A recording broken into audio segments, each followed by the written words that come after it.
Maithili express की शानदार प्रस्तुति।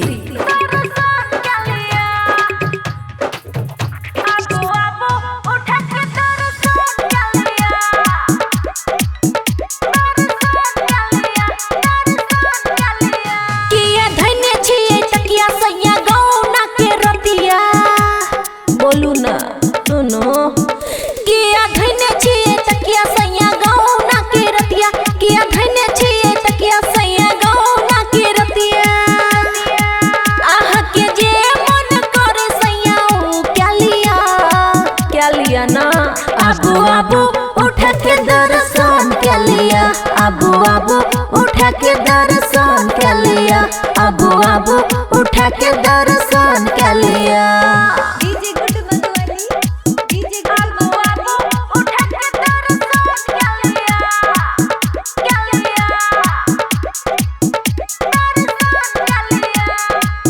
खुशी रिकॉर्डिंग स्टूडियो बलुआहा। सैया जब लौंग नहीं हिलत, चढ़ल जवानी के मजा नहीं मिलत। सुनो ना मजा नहीं मिलत। हाँ सैया जब लौंग नहीं हिलत, चढ़ल जवानी के मजा नहीं मिलत। तनी देहिया से देहिया के मेल कलिया, आबू आबू उठा के दर्शन क्या लिया, आबू आबू उठा के दर्शन क्या लिया, आबू आबू उठा के दर्शन क्या लिया।